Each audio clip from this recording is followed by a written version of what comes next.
खुलुमबाय बेयो बड'लेण्ड इंखं टेलिभिजन दिनै 12 अक्ट'बर 2023 बृहस्पतिबार खालि सानसेनि बरादखौ नोंथांमोननि खाथियाव लाबोदों आं सदानन्द दैमारिया।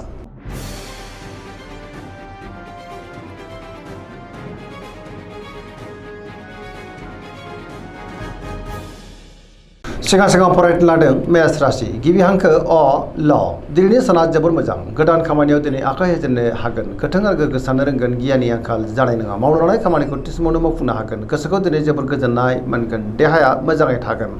बहानिफ्रायबा मोजां खौरां फैनोबो हागौ रांखावरियाव मोजां बेफार फालांगियावबो मोजां आयाबो बांनो हागौ न'खराव बिसि फिसायनि गेजेराव अननानै फैगोन बिदा फंबायजों मोजां सोमोन्दो थागोन गुबुननि गोसोखौ गोरलैयैनो बोनोबो हागोन गोसोनि बोलोआ बांगोन समाजाव दिनै मान मोननो हागोन लाइमोनफ्रा जोबोर रमान्टिक जागोन आरो गावबा गावनि गोसोनि साननायखौ फोरमायलायनोबो हागोन धोरोमारि बिथिङावबो गोसो दुंखांनो हागौ पजिटिभ एनार्जिनि गोहोम गोग्लैगोन।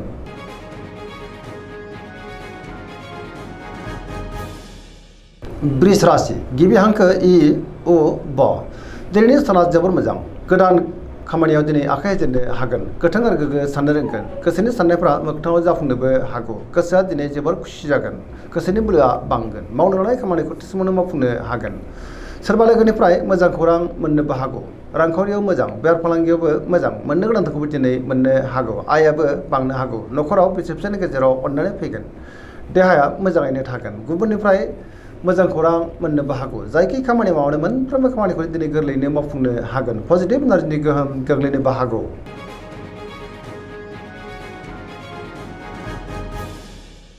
मिथुन राशि गिबि हांखो ख स दिनैनि साना मोजां आरो गाज्रि गेजेरजों बाबेलांनो हागौ गोसोआव गोनो गोथो साननाय फैनोबो हागौ नेगेटिभ एनार्जिनि गोहोमबो गोग्लैनो हागौ समाजाव लोगो लेवा बांगोन अब्लाबो नाथाय थार लोगोनि आंखाल जानोबो हागौ गोसोनि साननायफ्रा देबर नांगोन मोनफ्रोमबो बिथिङावनो सांग्रां जानांगोन गियाननि आंखाल जानोबो हागौ गोसोआ दिनै जोबोर गुलाय गुजाय जागोन देहाया बारा मोजां थानाय नङा गोबां रोखोमनि देहायारि जेंनाजों मोगा मोगि जानांनोबो हागौ रांखावरियाव मोजां अब्लाबो नाथाय खरसाया बांगोन बेफार फालांगियाव मोजां होनजायो न'खराव अननानै फैगोन बिमा बिफानिफ्राय अननाय आरो बोरखौ मोननो हागौ सोरजोंबा थगायजानोबो हागौ सांग्रां जानाया गाहाम।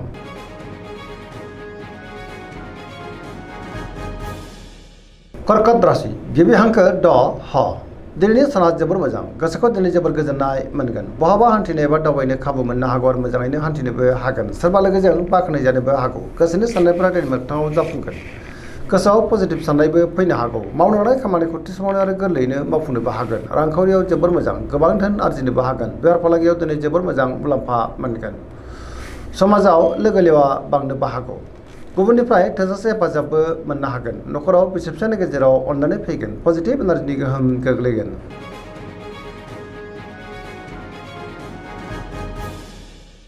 सिंह राशि गिबि हांखो म ट दिनैनि साना जोबोर मोजां मोनफ्रोमबो बिथिङावनो जाफुंसारगोन गियाननि आंखाल जानाय नङा गोसोआव दिनै पजिटिभ साननाय फैगोन गोथों आरो गोग्गो साननो रोंगोन मावनो लानाय खामानिखौ थि समावनो आरो गोरलैयैनो मावफुंनोबो हागोन सोरबा लोगोनिफ्राय दिनै थोजासे हेफाजाबबो मोननो हागौ बहाबा दावबायनो एबा हान्थिनो खाबु मोनगोन रांखावरियाव जोबोर मोजां अब्लाबो नाथाय खरसायाबो बांनो हागौ बेफार फालांगियाव दिनै जोबोर मोजां मुलाम्फा मोनगोन गोसोनि साननायखौ गुबुननो फोरमायनोबो हागोन न'खराव अननानै फैगोन समाजाव मान बांगोन सोरजोंबा बाख्नाय जानो हागौ सोरबा लोगोनिफ्राय मोजां खौरां मोननानै गोसोआ दिनै जोबोर खुसि जागोन।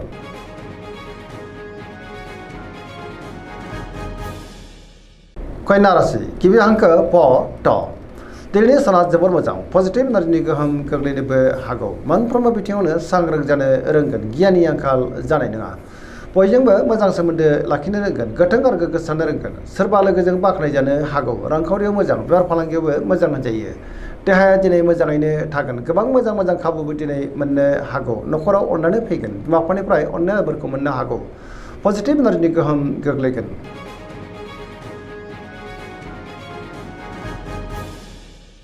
तुला राशि गिबि हांखो र ट दिनैनि साना जोबोर मोजां बहाबा दावबायनो एबा हान्थिनो खाबु मोननो हागौ आरो मोजाङैनो हान्थिनोबो हागोन सोरबा लोगोजों बाख्नाय जानोबो हागौ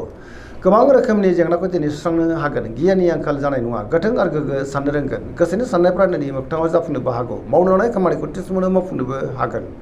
देहाया मोजाङै थागोन रांखावरियाव मोजां मोननो गोनांखौ दिनै मोननो हागौ न'खराव बिसि फिसायनि गेजेराव अननानै फैगोन बिदा फंबायजों मोजां सोमोन्दो थागोन गोदान थांखि लानो रोंगोन सेंग्रा सिख्लाफोरा जोबोर रमान्टिक जागोन आरो गावबा गावनि गोसोनि साननायखौ फोरमायलायनोबो हागोन।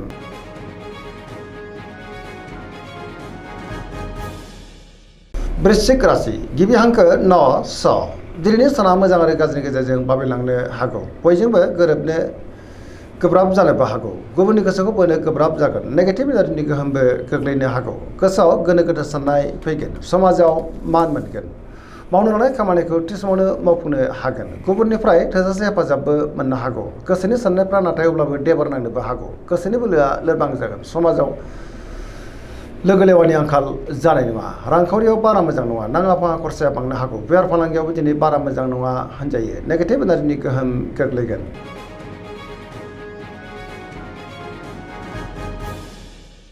धनु राशि गिबि हांखो ध फ भ दिनैनि साना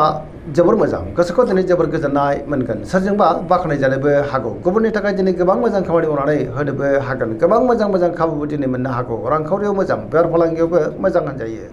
देहाया मोजाङै थागोन सोरबा लोगोनिफ्राय मोजां खौरां मोननोबो हागौ पजिटिभ एनार्जिनि गोहोम गोग्लैगोन लाइमोनफ्रा दिनै जोबोर रमान्टिक जागोन आरो गावबा गावनि गोसोनि साननायखौ फोरमायलायनोबो हागोन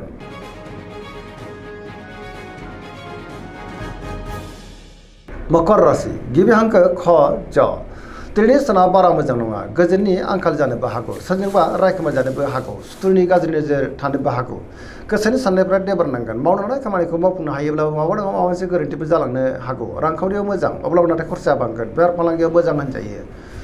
गोबां मोजां खाबुफोरा दिनै गोमालांफिननोबो हागौ न'खराव बिदा फंबायनि गेजेराव एना एनिबो फैनो हागौ सांग्रां जानाया गाहाम फरायसाफ्रा दिनै फरायनायाव गोसो दुंखांगोन आरो मोजां फिथाइ मोननोबो हागोन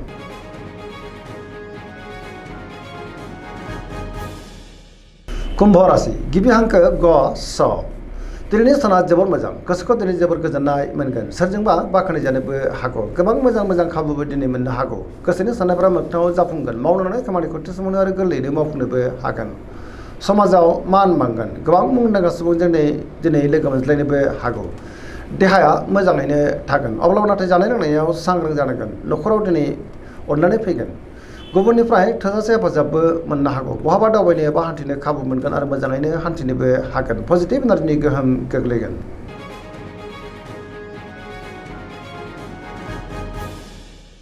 मीन राशि गिबि हांखो ड स दिनैनि साना जोबोर मोजां जेरावबो